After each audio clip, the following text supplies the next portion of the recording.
Que bom estarmos de volta à casa do Senhor. Prazer muito grande receber a todos e você que nos assiste neste momento ou em algum outro momento. Que Deus esteja abençoando também a sua vida, a sua casa, a sua caminhada. Que bom estarmos de volta à casa do Senhor no dia do Senhor. Irmãos, mesmo assentados, vamos abrir a palavra do Senhor lá em Atos, capítulo 9, versículo 11, apenas este versículo.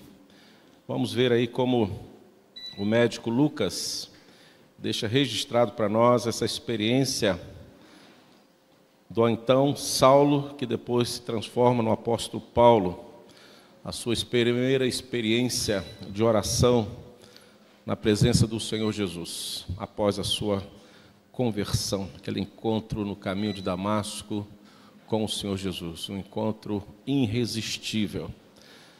A palavra do Senhor, no capítulo 9 de Atos, apenas o versículo 11, nos fala assim: Então, o Senhor lhe ordenou, dispõe-te e vai à rua que se chama Direita, e na casa de Judas procura por Saulo, apelidado de Tarso. Leia comigo, igreja. Pois ele está orando. Pois ele está orando. Senhor Jesus, quis o Senhor que nós retornássemos à tua casa nesta noite. Neste lugar, Deus, lugar de oração. Tu mesmo, Deus, apontando para o templo, disse: a minha casa será chamada casa de oração. Ó Deus, se nós temos feito algo diferente na tua casa, nos ajude a retornar a este processo, a retornar a esta verdade que o Senhor deixou relatada na tua palavra, que a tua casa, esta casa, Deus, seja uma casa de oração. Nos ajude, Deus, nesta caminhada. E venha, Deus, ministrar aos nossos corações. Venha falar conosco. Aqui, Deus, temos jovens, adolescentes, temos pessoas mais experientes na vida, Deus. Pessoas com problemas difíceis e estão na tua casa. Deixaram tudo, Deus, para estar aqui. Então, que esta noite o teu Espírito, de forma especial, vá em cada coração e revele a cada coração as verdades que cada um de nós precisamos, na medida certa. Ó Deus, naquela situação que o Senhor percebe que nós precisamos ser atingidos pela tua graça. Estamos aqui na tua casa, Deus, na total disposição do Senhor e na total dependência de ti. Então fala através de nós, fala aos nossos corações e abençoa a tua palavra, em nome do Senhor Jesus, que oramos hoje e sempre. Amém. Eu quero, nesta noite, com a graça de Deus, falar sobre esse tema, orar e ser percebido por Deus. O texto que nós acabamos de ler, de Atos 9, versículo 11, registra aí, irmãos, a primeira oração do apóstolo Paulo, então Saulo. E o texto termina dizendo: pois ele está orando. Quando nós olhamos o grande evangelista Spurgeon, ele falando sobre esse texto, ele nos mostra que esta foi a primeira vez que Paulo orou. Tudo que ele tinha feito antes disso, segundo Spurgeon, não tinha sido oração, mas tinha sido mero formalismo religioso, pela sua religiosidade, movido por um zelo cego de uma vaidade espiritual sem precedente. E nesse aspecto, irmãos, queremos considerar que a oração verdadeira, a oração sincera diante de Deus, uma oração singular, de suma importância diante de Deus para com todos aqueles que crêem no nome do Senhor, está dentro de uma particularidade que nós encontramos neste primeiro encontro, nesta primeira situação que Paulo está vivendo, diante do Deus que ele perseguia, diante do Senhor Jesus, que ele achava que seria uma afronta à lei, à sua religiosidade, uma afronta à religião que ali movia aquele momento, naquela época em que ele vivia. Este primeiro encontro, irmãos, vai ser revelado para nós que há sim uma importância de um valor incomparável a oração que você faz em secreto com Deus e para o Senhor. Nós vamos ver essa verdade já no primeiro gesto de Paulo, quando ele cai diante do Senhor. Ou nós percebemos aqui nesse texto que essa primeira respiração após o encontro com o Senhor Jesus é uma oração que ele tem, que verdadeiramente identifica para nós que ele foi transformado em espírito e em verdade. O novo homem está surgindo, e este novo homem está surgindo em Cristo Jesus, orando secretamente, orando na casa de um homem conhecido como Judas, sem um auditório, sem pessoas para ouvi-lo, mas Deus estava presente. E nós sabemos, irmãos, que como Spurgeon diz, aquele que ora em secreto é um verdadeiro cristão, porque a oração no coração prova a realidade da nossa conversão. A oração sincera no coração, entre eu e Deus, você e Deus, prova a realidade, a verdade da nossa conversão em Cristo Jesus. Assim sendo, irmãos, a oração fará você, primeiro, parar de pecar. Segundo, a oração fará em você, em nós, deixarmos de praticar o pecado. A oração fará você parar de pecar, ou o pecado fará você deixar de orar. Uma vez que assumimos a nossa posição diante do Senhor Jesus e o temos como Senhor e Salvador da nossa vida, a oração faz parte da nossa rotina, do nosso caminhar, do nosso levantar, do nosso deitar. Em todo e qualquer momento da nossa vida, nós encontramos ali tempo e encontramos ali necessidade, prazer em voltar os nossos pensamentos à pessoa de Cristo e orar e conversar com Ele. Quando nós olhamos a vida de oração de Daniel, e muitas vezes nós queremos praticar no tempo moderno o jejum de Daniel. Vocês já ouviram falar no jejum de Daniel, né? Muitas pessoas colocam isso em prática, mas poucos são encorajados a colocar em prática a vida devocional de oração de Daniel. A palavra de Deus diz ali, Daniel 9, que ele constantemente, diariamente, se apresentava diante do Senhor, de joelho, com a janela aberta para Jerusalém, e orava ao Senhor Deus, e falava com o Senhor Deus. Por 3 vezes ao dia, ele se apresentava ao Senhor Deus, ele tinha ali aquela intimidade, aquele prazer, aquela necessidade, também no seu lugar secreto, ele e Deus, conversando, orando, falando com Deus. Então, quando nós percebemos que o Senhor Jesus nos atingiu com a sua graça e com a sua misericórdia, e nós levantamos as mãos e vemos e o aceitamos como Senhor e Salvador da nossa vida, uma identidade, uma particularidade que vai revelar a nossa comunhão com Deus, que vai verdadeiramente colocar ali e não deixar dúvida nenhuma sobre a nossa conversão, é quando nós estamos a sós com Deus. Quando nós estamos em particular com Deus. Essa necessidade de ter intimidade com Deus revela que o nosso coração é voltado para Deus. E nada neste mundo impede que venhamos a falar com Ele. E quando nós olhamos para a igreja, quando nós olhamos para esta comunidade do Senhor, para o corpo de Cristo, nós vamos ver que, baseado também na igreja primitiva, na igreja e nos cuidados e nas orientações e na doutrina dos apóstolos, nós temos também hoje, dentro da nossa liturgia, da nossa rotina de igreja, não só o incentivo às orações individuais, bem como também o incentivo e as oportunidades de orações coletivas.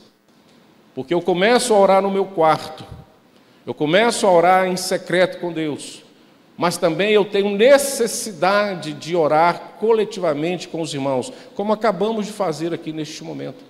Nós temos as nossas reuniões de oração. Você sabe o que é isso? Você conhece, você já frequentou, você já esteve presente?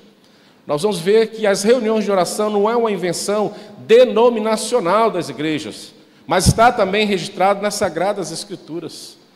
Quando nós olhamos para lá João Marcos, nós vamos ver que uma das primeiras reuniões de oração da igreja que iniciava naquele tempo é na casa dele, na casa de sua mãe. Ali a igreja estava reunida em oração, numa reunião de oração. Havia uma busca coletiva para que todos pudessem se ajuntar e orar por motivos variados, buscando assim a presença de Deus e a orientação de Deus e o agir de Deus sobre as demandas que caíam sobre a igreja naquele momento. E não é diferente nos dias de hoje. Nós temos, graças a Deus, as nossas reuniões de oração, que acontecem na igreja. Aqui em particular, todos os dias de segunda a sexta, às 6h30 da manhã, e às terça-feira, às 19h30. E uma vez por mês, fechamos a primeira semana toda de oração, às 19h30. E o que nós observamos ao longo da nossa experiência eclesiástica? Eu percebi que ao longo da nossa experiência eclesiástica, nós temos 3 grupos, no mínimo, de pessoas que frequentam as reuniões de oração. O primeiro grupo é aquele grupo que é assíduo, é aquele grupo que é comprometido, aquele grupo que é perseverante. E acredite, são poucos. Esse grupo prioriza a oração em sua vida e prioriza também a oração na comunidade. Vão à reunião de oração com uma naturalidade, com uma espontaneidade, com alegria, com prazer. E muitas vezes esse grupo não se importa com a quantidade, porque ele sabe que o principal está presente, que é a Trindade, que é o Deus Pai, que é o Deus Filho, que é o Deus Espírito Santo. Isso é suficiente para nós. Então esse primeiro grupo, ele é assíduo, ele é comprometido, ele é perseverante, vai à reunião com toda alegria e naturalidade, porque ele entende e tem a prática de que a coletividade é um resultado da sua oração individual com Deus na sua prática cristã. Esse é o primeiro grupo. Você pertence a esse grupo? Você se desprende, solta as amarras e se apresenta à reunião de oração? Então vamos ao segundo grupo que nós percebemos ao longo do nosso ministério. São aqueles que são regulares, que estão buscando uma vida de oração e quando tem oportunidade, aparece nas reuniões. Para este grupo, regulares, a oração ainda não se tornou, irmãos, infelizmente, uma prioridade. Por isso, a sua agenda de oração pessoal e também a sua agenda de oração comunitária em grupo conflita com outros interesses. Acredito que muitos que fazem parte desse grupo, regulares de oração, quando acorda, corre ali para se arrumar para o trabalho, e quando lembra que tem que orar, já está no carro, já está chegando no serviço. Quando lembra de orar ao meio-dia, aquela oração em cima do alimento que diz assim, faça mal, faça bem, em nome de Jesus, amém. Pum, acabou. Quando lembra de orar à noite, o sono já atropelou a sua disposição, e muito mal, ele fala assim, obrigado, Senhor, e vai dormir. Porque os compromissos, a sua rotina, eram tantas, mas a sua prioridade não era a oração. Para esses, as orações ainda não se tornou a prioridade, e por isso que a sua agenda de oração pessoal e a sua oração comunitária conflita com muitos interesses. Para este grupo, parece que Jesus ainda não escreveu aquele versículo tão importante, aquela orientação tão especial no Sermão do Monte, buscai, pois, em primeiro lugar o reino de Deus, e as demais coisas vos serão acrescentadas. Parece que ali a interpretação é diferente. Eu preciso correr, em primeiro lugar, atrás das demais coisas, e se der tempo, talvez, quem sabe, depois eu procuro, em segundo lugar, a presença de Deus. E quem é o terceiro grupo? Os que, quando têm problemas, ou enfrentam algum tipo de adversidade, esse é o público que faz orações intencionais, faz orações pessoais, e muitas vezes não consegue fazer a oração intercessória por alguém, porque ele está aflito, ele tem interesse pessoal em resolver os seus problemas, e isso ele faz quando as coisas estão extremamente difíceis. Em tempo de dificuldades, eles conseguem até orar sozinhos, eles conseguem até buscar a ajuda de outros fiéis para orar por eles. E eles esforçam-se para aparecer em reuniões de orações comunitárias, para lhe revelar a sua dor, o seu problema, a sua luta. E lá no seu íntimo, lá no seu consciente, ele sabe que existe uma irmã e um irmão que perseveram unanimemente na oração, tanto na sua individualidade em casa, quanto na coletividade na igreja. E eles querem chegar aqui e encontrar aqueles irmãos e dizer assim: ora por mim. Ou aquela famosa frase que já virou uma piadinha entre nós: 6 horas por mim. São esses 3 grupos que nós percebemos que está existindo entre nós nos dias de hoje. E por isso, irmãos, quando nós olhamos para a Sagrada Escritura, e mais uma vez vamos encontrar o Senhor Jesus em oração, e mais uma vez vamos perceber a presença dos discípulos, vendo, testemunhando aquele momento de oração do Senhor Jesus. O Senhor Jesus, o momento de oração do Senhor Jesus foi tão impactante ao coração dos discípulos, que eles lá em Lucas 11, versículo 1, após o Senhor Jesus parar a sua oração, falar o seu amém, eles fazem um pedido ao Senhor Jesus. Eles falam assim: mestre, nos ensina a orar. Nos ensina a orar. Aquele exemplo do Senhor Jesus, na prática da oração, impactava o coração dos discípulos, que eles percebiam: olha, se o Senhor Jesus não nos ensinar a orar, de nada serve a nossa caminhada com Ele. Não vamos conseguir caminhar sem a sua presença entre nós. Então, enquanto Ele está aqui, nós precisamos que Ele nos ensine a orar. Perceba, irmãos, que os discípulos tinham outras e outras demandas todos os dias. Por exemplo, eles perceberam que o Senhor Jesus curava, mas Ele não pede ao Senhor Jesus: nos ensina a curar. Eles perceberam que o Senhor Jesus ressuscitava mortos, mas eles não pedem: Jesus, nos ensina a ressuscitar mortos. Eles percebem o Senhor Jesus fazendo sermãos maravilhosos, escatológicos, sermão do monte, devocional, mas eles não pedem ao Senhor Jesus: nos ensina a pregar. Eles percebiam que o Senhor Jesus também ministrava as doutrinas com sabedoria, diante até mesmo dos sacerdotes, dentro do templo e fora do templo, com grande sabedoria e poder. Já aos 12 anos o Senhor Jesus já discutia as doutrinas da igreja, da lei, com os doutores da lei. Mas os discípulos não pediram ao Senhor Jesus: nos ensina a doutrina, nos ensina a doutrinar. Não, eles nos pediram. Também certamente eles viram as pessoas prosperarem, mas eles não pediram ao Senhor Jesus: nos ensina a prosperar. Mas eles olham para o Senhor Jesus e pedem: nos ensina a orar. A prática da oração, irmãos, nós vamos perceber ao longo da nossa caminhada que exige perseverança, primeiro individual, você e Deus no seu lugar secreto, depois coletiva, conforme os exemplos que nós já citamos da igreja primitiva. E este Paulo que nós vemos aqui numa oração solitária, individual, ali na casa de Judas, mais à frente em Colossenses 4,12, ele vai dizer: perseverai na oração, perseverai na oração. Depois ele volta a dizer lá em 1 Tessalonicenses 5,17, entre tantos preceitos que ele estava direcionando à igreja, ele diz: orai sem cessar.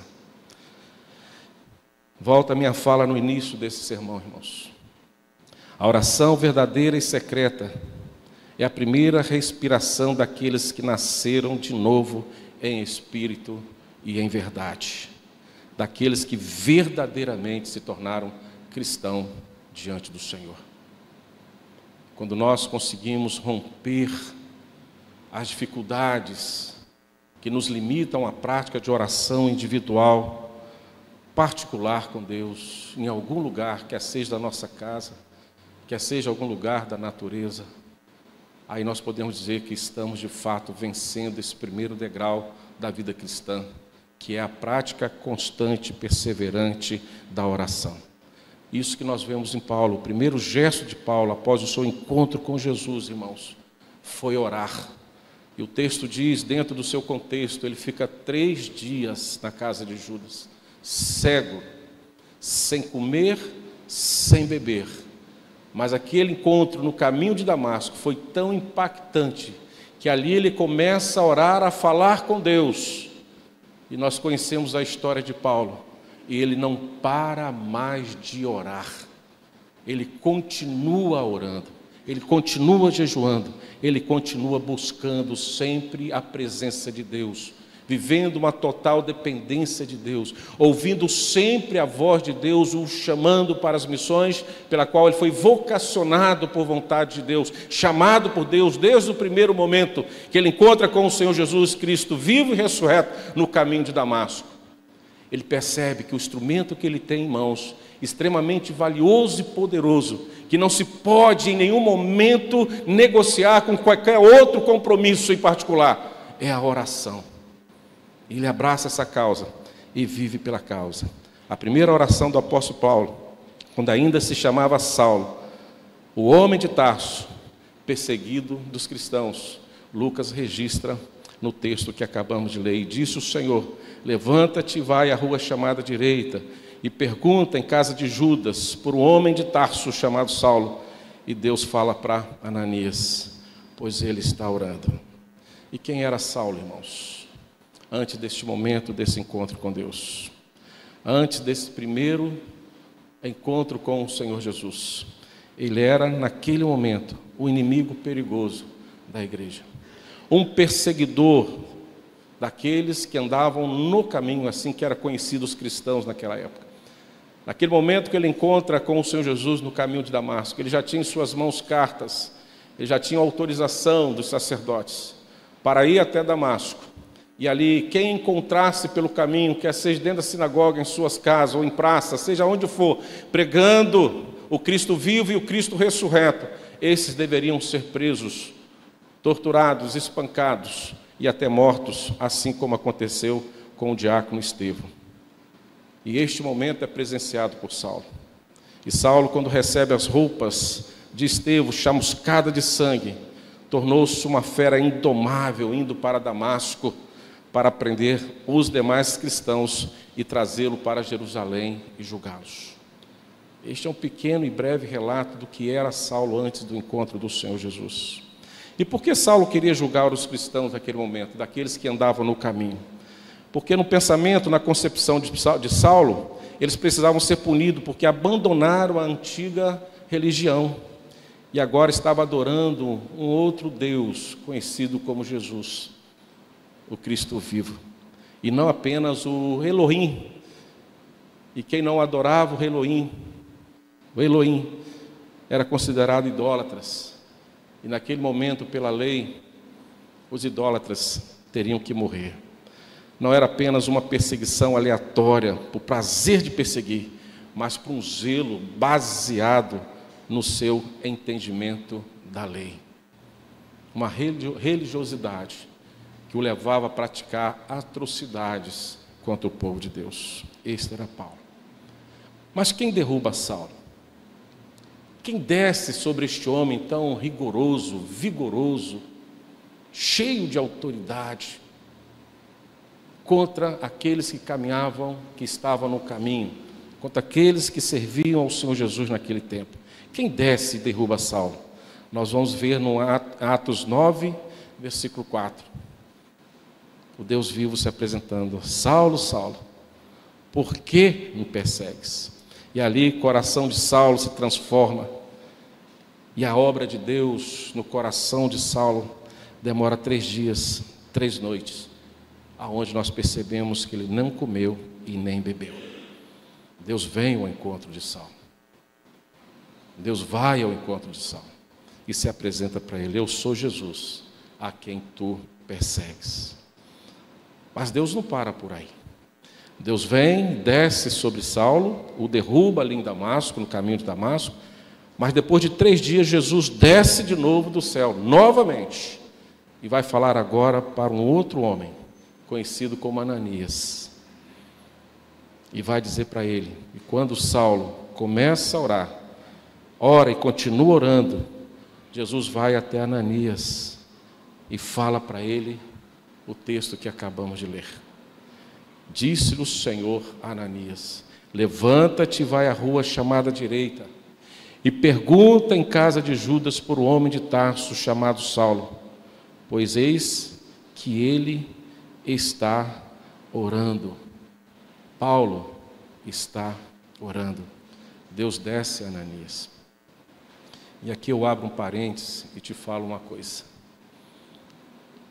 Quando alguém está orando, Deus está se movimentando de alguma forma para atender a sua oração.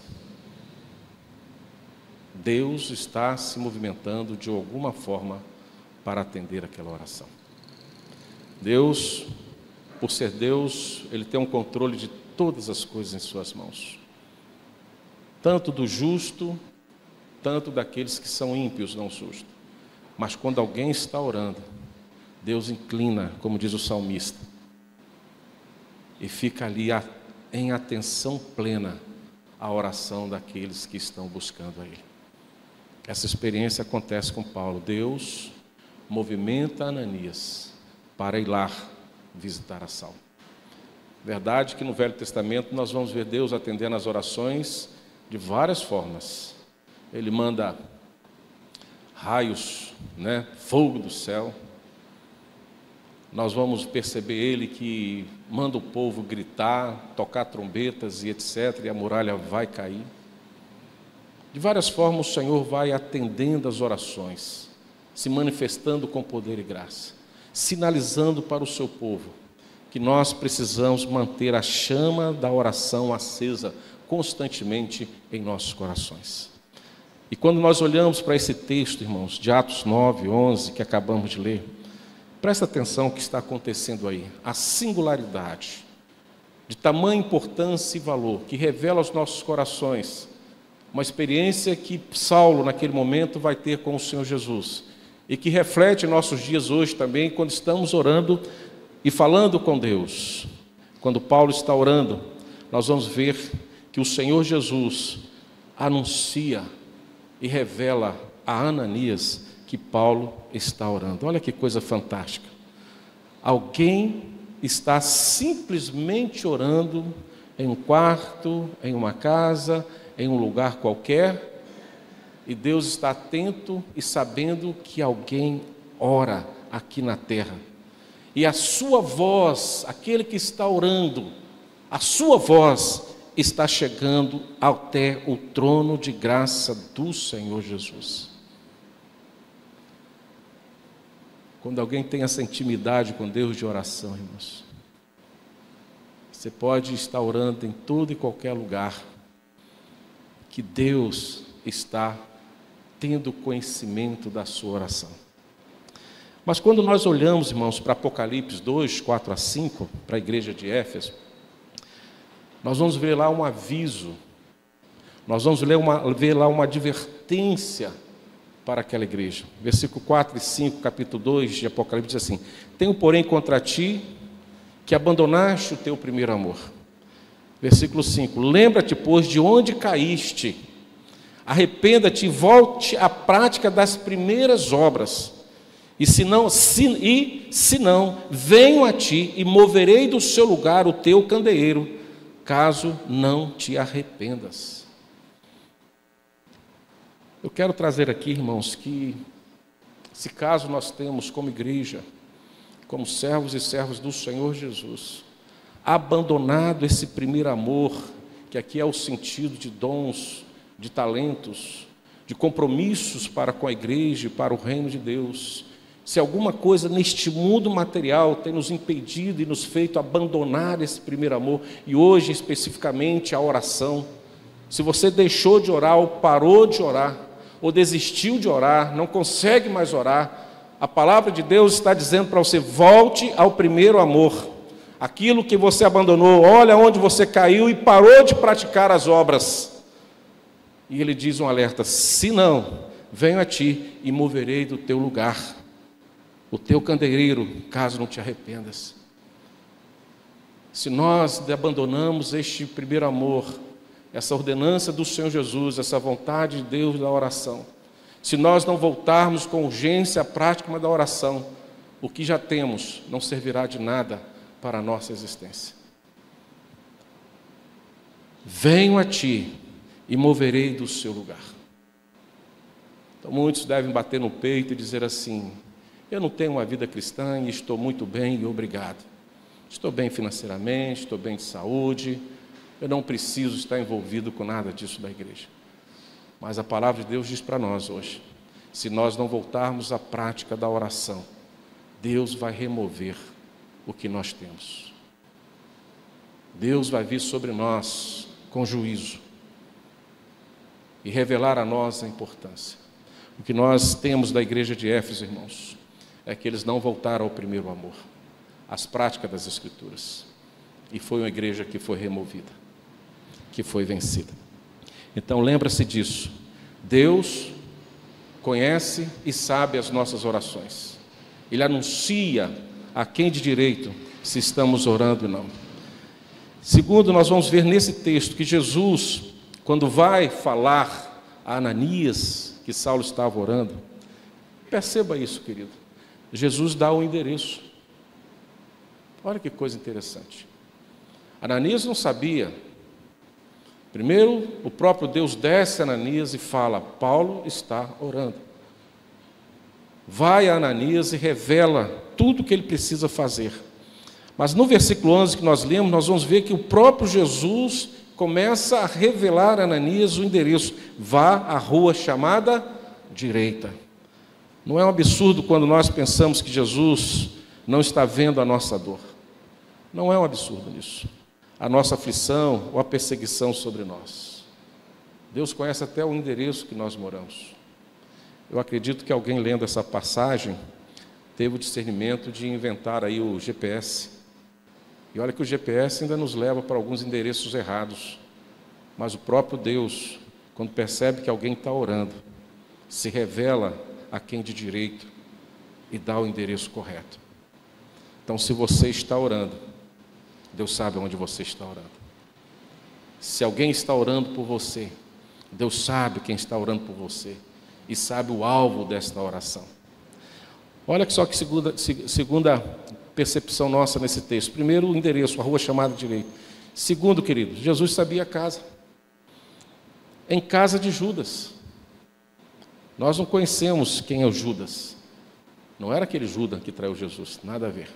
Ele já tinha morrido e estava lá. Mas Saulo estava na casa de Judas.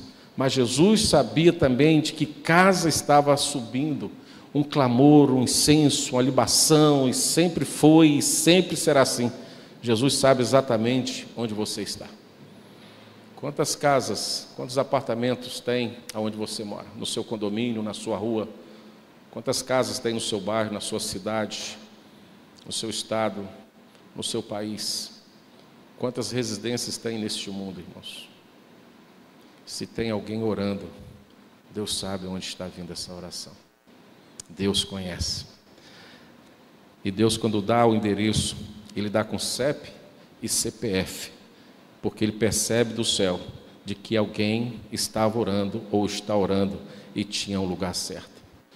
Jesus, Ele pode olhar agora para a nossa cidade, pode olhar agora para o nosso país e saber de onde estão os que gostam de orar, os que não gostam e oram mesmo assim, e os que se esforçam para orar. Deus sabe onde está todos nós. Deus tem o nosso endereço. Deus sabia onde estava Jonas, lá no meio do oceano, no ventre de um grande peixe. Deus sabia. E coincidentemente, 3 dias depois de ser lançado ao mar, engolido por um grande peixe, Jonas se volta à oração. E Deus, somente com uma voz, fala com o grande peixe, e ele devolve Jonas ao endereço que Deus queria, na areia da praia. Só. Não sei qual foi o lugar mais estranho que você já orou, mas eu tenho certeza que Deus ouviu e viu você orando naquele lugar. Não há dificuldade para Deus. Quando você ora, Ele te enxerga. O que falar então de Daniel, que nós já mencionamos, por 3 vezes orava ao Senhor. E Deus estava com ele ali na cova dos leões.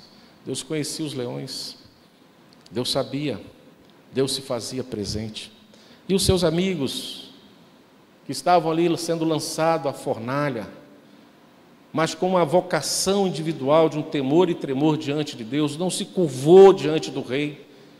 E eles recebem a presença dos céus ali na fornalha. O texto sacro diz que eles caminhavam como se estivessem passeando num parque de diversão, numa fornalha que se ardia em fogo, em chama. Não se queimaram. Deus conhece qual é a fornalha da sua vida. Deus sabe a maior dificuldade que você vai enfrentar. Deus conhece. O que vai fazer diferença nessa dificuldade é se você está orando. Se você está fazendo desse ministério algo pessoal, coletivo e que você tem prazer em exercer todos os dias da sua vida. Então, o que falar de Silas e Paulo na prisão, este Paulo que começa a oração, na prisão, à meia-noite, cantando, adorando ao Senhor, e a prisão é aberta. Deus ouviu aquela oração, Deus ouviu aquela adoração, Deus ouviu aquele momento. Aquela prisão se transforma num cenáculo, num lugar de oração, e Deus manda aquele terremoto no lugar certo, de uma forma cirúrgica, perfeita, sem danificar nenhum outro prédio ao redor, apenas para abrir as cadeias e as celas e libertar ali o servo do Senhor que cantava e orava à meia-noite em uma prisão. Você ainda tem dúvida que Deus sabe onde você vai estar daqui a pouquinho? Você ainda tem dúvida que Deus sabe aonde você vai estar no amanhã? Você ainda tem dúvida? Quero te dizer que se você ora, Deus sabe onde você vai estar. Se você não ora, Deus sabe aonde você vai estar. E quando você tem uma vida razoável de oração, Deus também sabe aonde você vai estar. A diferença é se você de fato tem esse ministério de oração em sua vida, se pratica conforme a palavra de Deus constantemente. Agora tem uma particularidade que eu separo e fico às vezes assim imaginando esta simplicidade de Deus em relatar a Ananias os detalhes de aonde Paulo estava orando. Jesus sabia até o nome e apelido. O versículo 11 diz assim: o homem de Tarso, Saulo de Tarso, chamado Saulo. Até o apelido, veja, um cristão aflito, contrito, que dobra seu joelho e muitas vezes nem palavras saem, a não ser gemido e lágrimas são capazes de chegar até os céus, a ponto de Jesus saber o seu nome, o motivo da sua dor, saber até o apelido e de onde você é, de que local você está. A oração abre os olhos de Deus e todo o poder de Deus é direcionado sobre a sua vida. Nenhum detalhe da sua existência escapa aos olhos de Deus e à percepção de Deus quando você está orando. E muitas vezes nós temos uma dúvida no nosso coração, dizendo: será que Deus sabe que eu existo? Eu te respondo, se você tem dúvida, eu tenho certeza que Deus sabe que você existe. Eu tenho certeza que Deus se importa contigo. Deus se importa com o coração cheio de dor. Deus se importa com os olhos cheios de lágrima. Deus se importa com os lábios que estão tremendo de agonia. Deus se importa com gemidos profundos. Deus se importa e vem de encontro a este que ora, buscando a ajuda na pessoa do Senhor Jesus Cristo. Quando eu olho para Isaías, no capítulo 65, versículo 24, nós vamos ver ele dizendo assim: e será que antes que clame, eu responderei e os ouvirei. Antes que clame, eu responderei e os ouvirei. Deus te conhece, Deus sabe tudo sobre a vida, sua vida. E ali naquele momento, irmãos, de oração, quando Deus, ouvindo a oração de Saulo, e vai até Ananias, para que Ananias pudesse ali resolver os problemas de Saulo, nós vamos ver no versículo 17, esse instrumento tão valioso de oração e imposição de mãos. Enquanto Paulo está orando, Jesus orienta pessoas que andam com ele, servos do Senhor, servos e servos do Senhor, ir instruir. E a primeira menção é que foi uma oração com imposição das mãos. Jesus mantinha Paulo cego para que suas vistas fossem restauradas através da imposição das mãos de Ananias, e isso ensinando-o como funciona o relacionamento na comunhão dos santos. Ou seja, eu oro por você, você ora por mim, e Deus atinge, Deus faz o milagre acontecer. Deus dá a resposta. Deus poderia lá do céu, com a oração de Saulo, falar assim: olha, você já está curado, sua visão está devolvida, levanta e anda. Não, Deus manda um servo fazer isto. Assim que Deus muitas vezes responde à oração. Quando um servo chega para nós e fala assim: pastor, podemos orar pelos enfermos? Quem sabe Deus está usando esse servo. Levante as mãos, abençoa, interceda por eles e deixa o resto comigo.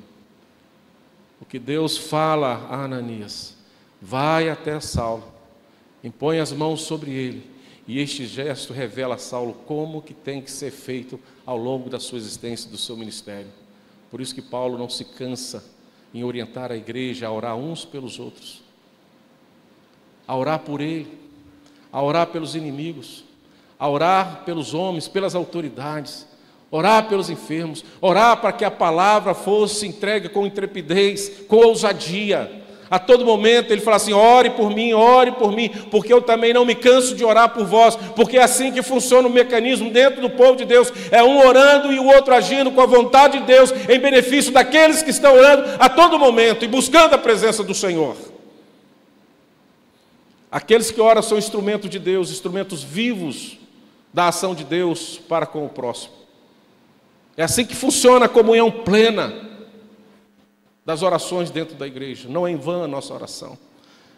Ainda quando jovem, tinha um cântico que dizia assim: eu preciso de você, você precisa de mim, nós precisamos de Cristo até o fim, sem parar, sem cessar, sem vacilar, sem tremer, sem chorar. Eu só não concordava com sem chorar. Pode chorar, irmãos. A canção poética encabe algumas coisas. Não tem o que colocar e tu fala assim, sem chorar. Mas pode chorar, até Jesus chorou. Jesus chorou por nós. Mas é assim que funciona a oração no corpo de Cristo. É assim que funciona a oração dentro da igreja. É um orando pelo outro e um sabendo a importância de um na vida do outro. E nós só vamos poder ver a ação de Deus plena sobre nós é quando nós nos posicionarmos de oração, a começar numa ação plena, individual de oração. Quando somos achados por Deus, passamos a ser de total responsabilidade do próprio Deus. Deus vai agir e Ele cuida de nós. A prática da oração abre os olhos de Deus para nós, e os nossos olhos são abertos para Deus, exclusivamente para Deus e nada mais. Quando Ananias chega diante de Saulo, ora e impõe as mãos, a sua visão é devolvida, e Saulo passa a enxergar Deus plenamente em sua vida em todo o tempo. O homem que experimentou sendo levado ao terceiro céu pelo Espírito e contemplou coisas maravilhosas que não poderia dizer e revelar aos homens. O homem que teve os seus olhos abertos por um profeta, por um discípulo do Senhor Jesus chamado Ananias, com imposição de mãos, e os seus olhos jamais se fecharam diante da grandeza de Deus e do ministério de Deus. Quando nós estudamos a vida de Paulo e vemos um homem de missões, um homem de oração, nós precisamos voltar a essa experiência de Damasco, desses 3 dias que ele foi encontrado por Deus, e Deus o encontrou na casa de Judas e enviou o homem de Ananias para orar e impor as mãos, e a sua visão foi devolvida. Ele nos acha e diz: tem alguém orando, e tomara que este alguém seja você. A minha oração nesta noite, querido, e durante esses dias, quando o Senhor nos colocou esse tema em nossas mãos, eu clamei ao Senhor para que a nossa igreja fosse achada em oração por Deus. para que esta igreja possa remover as amarras que as impedem a orar. Porque eu entendo e vejo na Sagrada Escritura, irmãos, se nós continuarmos nesta obra sem oração, é fazer a obra de Deus sem Deus. Então você que é líder, você que é irmão em Cristo, reveja a sua vida de oração. Reveja o conceito de oração que você tem. Porque se você tem feito muito de acordo com a sua vontade, das suas habilidades naturais, seu esforço natural, mas sem a oração, tudo isso será em vão. Em vão. E vai te provocar frustração, desânimo, cansaço, traduzindo em tristeza. E quem sabe olhar para dentro de si e achar que Deus não te conhece, que Deus não te vê, que Deus não te enxerga, que Deus não se importa por você. E a resposta está: como vai a sua vida de oração diante de Deus? Fazer a obra do Senhor ou qualquer outra coisa sem oração é fazer sem a presença de Deus. Olha para o salmista no Salmo 127, se o Senhor não edificar a casa, em vão trabalham todos que edificam. Se o Senhor não vigiar a cidade, em vão vigia a sentinela. Inútil vos será levantar de madrugada e comer o pão que penosamente granjeastes. Aos seus amados ele dá enquanto dorme. A presença de Deus é fundamental em toda e qualquer realização da nossa vida, quer seja material, secular, quer seja espiritual. Porque sem Deus, tudo será em vão. E eu quero concluir esta noite, irmãos, essa palavra dizendo, e voltando ao pensamento de Spurgeon, ele diz: aquele que ora em secreto é um verdadeiro cristão. A oração fará você parar de pecar, ou o pecado fará você deixar de orar. Faça a sua decisão hoje. A oração no coração prova a realidade da conversão. E eu termino com as palavras de Jesus aos discípulos em Marcos 1,15, dizendo: o tempo está cumprindo e o reino de Deus está próximo. Arrependei-vos e crede no Evangelho. E eu volto ao Senhor Jesus em Mateus 26:41, quando ele diz: vigiai e orai. Ao sair da casa do Senhor, saia orando. E ao voltar para a casa do Senhor, continue orando. Reveja o seu conceito de oração individual, de secreto. O tempo que você tem com Deus em oração.